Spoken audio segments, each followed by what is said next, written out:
इस विशेष आध्यात्मिक विश्लेषण में बहुत बहुत स्वागत है। हम एक बहुत ही गहरे विषय की डिकोडिंग करने वाले हैं। आज की मुरली की गहराइयों में उतरकर आत्मा की इस अद्भुत यात्रा को बिल्कुल सरल और तार्किक तरीके से समझेंगे। तो चलिए बिना किसी देरी के इस रोचक सफर की शुरुआत करते हैं।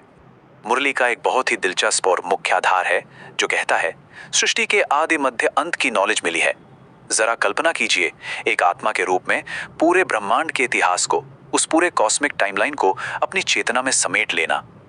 यही वो गहरा ज्ञान है जो हमें स्वयं का वास्तविक मास्टर बनाता है। तो इस चर्चा में हम आखिर किन चीजों पर बात करेंगे? हम ओम शांति का असली मतलब समझेंगे, सृष्टि चक्र के रहस्यों को डिकोड करेंगे, समय के साथ भारत के ऐतिहासिक बदलावों को देखेंगे, परम रूहानी सर्जन की भूमिका को जानेंगे और अंत में बात करेंगे अनुभव की शक्ति की। चलिए आगे बढ़ते हैं। सबसे पहले बात करते हैं हमारे पहले और सबसे बुनियादी पॉइंट की, ओम शांति का असल अर्थ। हम अक्सर ओम शांति को बस एक साधारण अभिवादन या नमस्ते की तरह बोल देते हैं, राइट? लेकिन मुरली के अनुसार ये आत्मा का असली परिचय है। इसका शाब्दिक अर्थ है, मैं एक शांत स्वरूप आत्मा हूँ। यह हमें याद दिलाता है कि हमारा मूल घर, जिसे परम धाम कहते हैं, वो पूर्ण शांति की जगह है। समझ लीजिए कि ये आत्मा की डिफॉल्ट सेटिंग है जो समय के साथ कहीं ना कहीं पीछे छूट गई है। और यहीं पर एक बहुत बड़ा शिफ्ट आता है। एक तरफ है देहा अभिमान, यानी ये सोचना कि मैं सिर्फ ये भौतिक शरीर हूं, और इसके ठीक विपरीत है देही अभिमानी बनना। ये याद रखना कि शरीर नहीं बल्कि इसके अंदर निवास करने वाली एक शांत आत्मा ही परम सत्य है। शारीरिक अहंकार को छोड़कर वापस इसी शुद्ध आत्मिक चेतना में लौटना ही आध्यात्मिक प्रगति की सबसे पहली सीढ़ी है। अब आते हैं हमारे दूसरे बड़े विषय पर, सृष्टि चक्र। ये सृष्टि चक्र आखिर है क्या? आसान शब्दों में कहें तो ये दुनिया का एक ऐसा चक्र है जो कभी नहीं रुकता। दुनिया नई से पुरानी होती है और फिर पुरानी से वापस नई हो जाती है। बिल्कुल वैसे ही जैसे दिन के बाद रात और रात के बाद फिर से दिन आता है। हमारा ब्रह्मांड लगातार इसी चक्रीय परिवर्तन की स्थिति में रहता है। इस चक्र को मुख्य रूप से दो हिस्सों में बांटा जा सकता है, नई दुनिया यानी सतयुग और पुरानी दुनिया यानी कलयुग। ये चक्र निरंतर घूमता रहता है, और जो इस चक्र के घूमने की पूरी प्रक्रिया को समझ लेता है ना, उसे स्वदर्शन चक्रधारी कहा जाता है। मतलब उसे अपने और इस पूरी सृष्टि के अस्तित्व का संपूर्ण ज्ञान हो गया है। अब हम अपने तीसरे हिस्से की ओर बढ़ते हैं, जहां हम देखेंगे कि इस बड़े चक्र का असर भारत के इतिहास पर कैसे पड़ा। चलिए समय में थोड़ा पीछे चलते हैं। मुरली बताती है कि ठीक 5000 वर्ष पहले भारत पूरी तरह से संपन्न और पवित्र था, जिसे सतयुग या स्वर्ग कहा गया। वहां सिर्फ एक ही धर्म था। फिर क्राइस्ट से 3000 साल पहले का समय आया, यानी प्राचीन स्वर्ग। लेकिन समय के साथ साथ भारी पतन होता गया, और आज हम जिस स्थिति में हैं वो है कलयुग। कई धर्मों में बटा हुआ, संघर्ष से भरा और एकदम तमो प्रधान। भारत ने सच में स्वर्ग की ऊंचाइयों से लेकर आज के इस विभाजन तक का एक बहुत लंबा सफर तय किया है। इस अंतर को अगर थोड़ा और गहराई से देखें तो सतयुग की पहचान थी एक धर्म, एक भाषा और पूर्ण सुख। इसके एकदम उलट आज का कलयुग कैसा है? अनेक धर्म, ढेरों भाषाएं और आपस का गहरा संघर्ष। जैसे जैसे विविधता बढ़ी है, आध्यात्मिक स्तर पर भारी गिरावट आई है।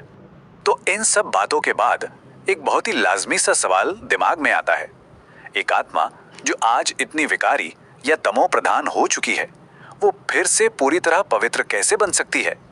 इस कलयुग से निकलकर वापस उसी पुरानी शुद्धता तक पहुंचने का राज क्या है? और इसका जवाब हमें मिलता है हमारे चौथे सेक्शन में, परम रूहानी सर्जन। देखिए, जब आत्माएं पतित हो जाती हैं तो उन्हें हील करने के लिए एक परम रूहानी सर्जन की जरूरत होती है, और ये सर्जन जो रूहानी इंजेक्शन देता है उसे मुरली में मनमना भव कहा गया है। ये कोई बहुत मुश्किल या जटिल संस्कृत का मंत्र नहीं है। इसका सीधा सा मतलब है सिर्फ और सिर्फ परम पिता को निरंतर याद करना।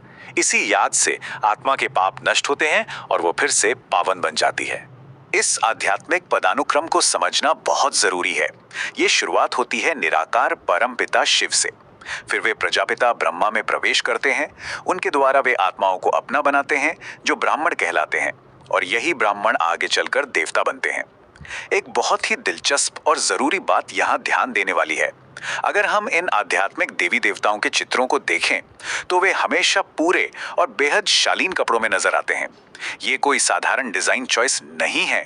चरित्र को पूरे कपड़े पहनाना उसी परम पवित्रता और संपूर्ण शुद्धता को दर्शाता है जिसकी मुरली में इतनी गहराई से बात की गई है। तो प्रैक्टिकली ये बदलाव होगा कैसे? इसके लिए मुरली त्याग की एक स्पष्ट विधि बताती है। और ध्यान रहे, यहाँ संन्यास का मतलब घर परिवार छोड़कर जंगलों में भाग जाना बिल्कुल नहीं है। यहाँ बात हो रही है अपने भीतर के 5 विकारों काम, क्रोध, लोभ, मोह और अहंकार को छोड़ने की। अपने घर गृहस्थ में रहते हुए पवित्रता बनाए रखनी है। जब कोई उस परम पिता की याद में टिक जाता है तो वो अपने आप तमो प्रधान से सतो प्रधान अवस्था में बदल जाता है। अब हम आ पहुंचे हैं अपने अंतिम और शायद सबसे प्रभावशाली पड़ाव पर, अनुभव की शक्ति। ज्ञान सुनना एक बात है, लेकिन उसे अपनी जिंदगी में उतारना बिल्कुल अलग। मुरली बहुत स्पष्ट कहती हैं कि सबसे बड़ी अथॉरिटी अनुभव है। जब हम इस पवित्रता को खुद महसूस करते हैं तो भीतर एक जबरदस्त विल पावर पैदा होती है और इसी अनुभव की ताकत से माया के किसी भी भ्रम या जीवन की किसी भी रुकावट का बहुत ही आसानी से सामना किया जा सकता है। मुरली का एक बहुत ही शानदार संदेश है, एक दो को देखने के बजाय स्वयं को देखो और परिवर्तन करो। हम अक्सर अपनी एनर्जी दूसरों की कमियां निकालने में बर्बाद कर देते हैं, लेकिन असली आध्यात्मिक यात्रा पूरी तरह से अंदर की तरफ है। सारा फोकस सिर्फ और सिर्फ अपने खुद के परिवर्तन पर होना चाहिए। तो इसी विचार के साथ आज का ये विश्लेषण अपने अंतिम निष्कर्ष पर पहुंचता है। अंत में खुद से पूछने के लिए एक बहुत गहरा सवाल है, क्या जीवन की हर परिस्थिति में, चाहे वो कितनी भी अच्छी या बुरी क्यों ना हो, एक सदा अचल, अडोल और एक रस स्थिति बनी हुई है? यही वो सर्वोच्च लक्ष्य है। चलिए अपने भीतर उस गहरी शांति का अनुभव करते हैं। ओम शांति।